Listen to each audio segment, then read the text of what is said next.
स्वागत है आपका इंडिया न्यूज 24 बुंदेली में। तो चलिए शुरुआत करते हैं आज की कुछ प्रमुख खबरों के साथ।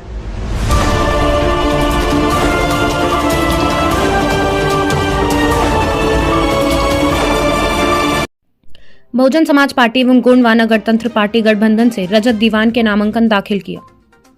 देवरी में बहुजन समाज पार्टी ने रजत दीवान को टिकट देकर आज उन्होंने नामांकन दाखिल किया। बहुजन समाज पार्टी एवं गोंडवाना गणतंत्र पार्टी के प्रत्याशी रजत दीवान को मिल रहा है अपार जन समर्थन।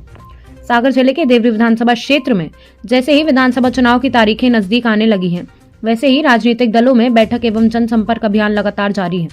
आपको बता दें कि देवरी विधानसभा क्षेत्र से केसरी ब्लॉक में आदिवासी समाज का बाहुल्य माना जाता है और देवरी और गौरझामर में ब्राह्मण, लोधी और यादव समाज का बाहुल्य है, जिसमें देखा जा रहा है कि भाजपा एवं कांग्रेस लगातार अपने प्रत्याशियों को उतारने के बाद जनसंपर्क करती जा रही है।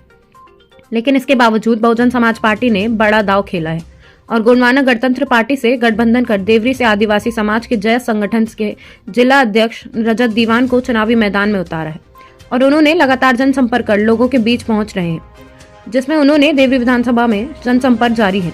अब देखना दिलचस्प होगा कि देवरी विधानसभा में जनता इस बार किसे अपना जनप्रतिनिधि बनाती है, जिसमें गोंडवाना गणतंत्र पार्टी के प्रत्याशी रजत दीवान ने गोंडवाना पार्टी से भाई रजत दीवान साहब ने फॉर्म अभी भरा है। तो आपने किस उद्देश्य से और कैसे मतलब हमारे यहाँ देवरी विधानसभा में जनसंघ से लेकर अभी तक दोनों पार्टी कांग्रेस हो या बीजेपी सभी ने फार्म भरे और मतलब वो सभी यहाँ से विधायक बने, मंत्री भी बने। इसके बाद भी यहाँ अन्य पार्टी ने फार्म नहीं मतलब जीत नहीं पाई, सीट नहीं निकाल पाई। इस बार आपका क्या है? बहुत बहुत धन्यवाद आपका। इस बार तीसरे विकल्प के रूप में गोंडवाना गठबंधन पार्टी मैदान में है बहुजन समाज पार्टी गठबंधन से। निश्चित तौर पर इस बार देवरी विधानसभा में तीसरा विकल्प भी उभर कर आएगा और हमारे प्रमुख मुद्दे विस्थापन, शिक्षा, रोजगार और स्वास्थ्य और सबसे मुख्य मुद्दा भ्रष्टाचार, इन सभी मुद्दों को लेकर हम सभी साथी मैदान में हैं। और बड़े गर्व की बात है, आज हमारे राष्ट्रीय महासचिव रणजीत तोमर जी हमारा नामांकन दाखिल करवाने यहाँ उपस्थित हुए, उनका आशीर्वाद प्रदान हुआ और इसी प्रकार जनता का आशीर्वाद भी प्रदान हो विधानसभा क्षेत्र में। और निश्चित रूप से 17 तारीख को जो मतदान होगा वो आरी निशान पर ही होगा। गोंडवाना गठबंधन पार्टी का जो निशान है उस पर ही होगा, क्योंकि तीसरा दोनों पार्टियों से जनता होगी, चाहे कांग्रेस हो चाहे बीजेपी। और विकास आप देख रहे हैं देवरी विधानसभा का, आज़ादी के 77 साल बाद भी देवरी विधानसभा जैसी पहले थी, थोड़ा बहुत हुआ है, बाकी जैसे और केवल गेट और टैंकर और अपना प्रतीक्षालय बनाने से विकास नहीं होता है।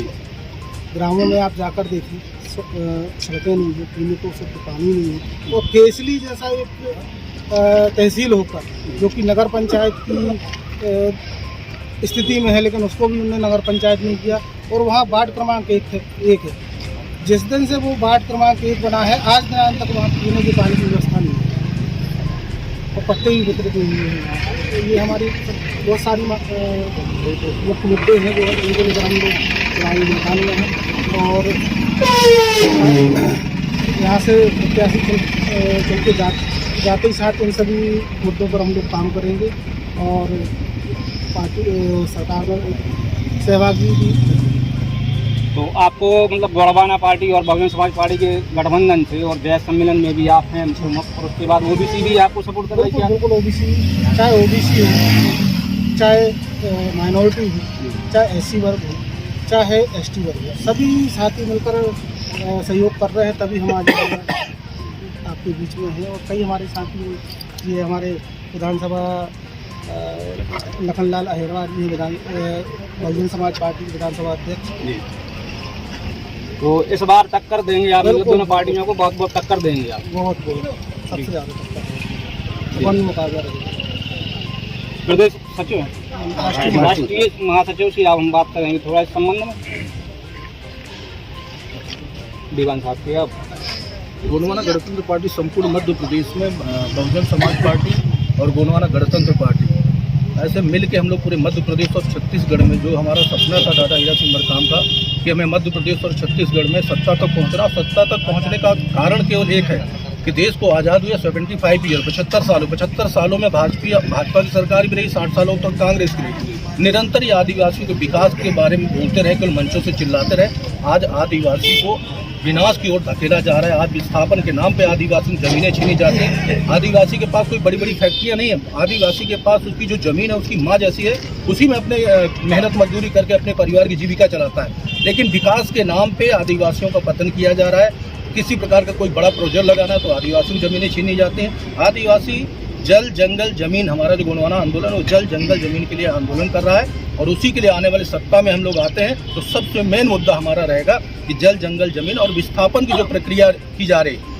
विस्थापन में हम लोग बोलते हैं भाई अगर विस्थापन के लिए हम लोग तैयार हैं, लेकिन सरकारें जो है उठा के उनको सीधे वहाँ से फेंक देती है, 2-2, 4-4 लाख रुपए देती है। हम उनसे बोलते हैं भाई खेत के बदले खेत हमें दीजिए, पानी के बदले पानी दीजिए, स्वास्थ्य के बदले स्वास्थ्य, स्कूल के बदले स्कूल दीजिए, तो वो चीज़ें हमको कुछ मिल नहीं पाती। उन्हीं मुद्दों को लेकर के गोंडवाना गणतंत्र पार्टी संपूर्ण मध्य प्रदेश और छत्तीसगढ़ में ताकत के साथ मुखर होके और हमारे युवा आज बड़े पैमाने पर बाबा भीमराव अम्बेडकर का लिखा हुआ संविधान पढ़ा है, उनके अंदर वो चेतना आई है, वो अपने हक अधिकार मान सम्मान स्वाभिमान की लड़ाई लड़ना खुद सीखने लगा है। और उसी का परिणाम कि रजत दीवान जैसे लोग आके हमारे युवाओं के अंदर जो चेतना आई, आज आप लोग देखते होंगे आज के 5 साल पहले बहुत कम ये पीली क्रांति आपको दिखती थी, लेकिन पीली क्रांति आज पूरे भारत देश के कोने कोने में पहुंच गई। पीली क्रांति से डर के भारतीय जनता पार्टी और कांग्रेस के चोर लोग जो है सत्ता तक पहुंचने का माध्यम बना रहे हैं। आज आप देखते हैं चाहे दिग्विजय सिंह हो, चाहे आपका कमलनाथ हो, चाहे आपके नरेंद्र भाई मोदी हो, प्रधानमंत्री जी हो, सब अब गोंडवाना की बात करने लगे, सब आदिवासियों की बात करने लगे, सब पीला गमछा का उपयोग करने लगे।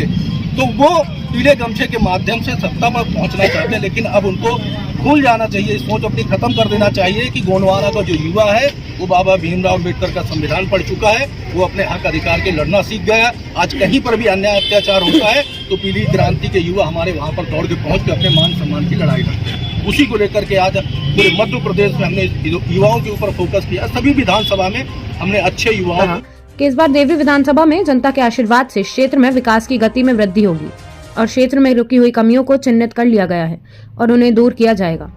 इंडिया न्यूज 24 बुंदेली देवरी से नरेश लोधी के साथ निखिल सोधिया की रिपोर्ट। खबरों में अभी तक के लिए बस इतना ही। मिलते हैं अगली ऐसी बड़ी खबरों के साथ। तब तक के लिए नमस्कार। देखते रहिए इंडिया न्यूज 24 बुंदेली चैनल।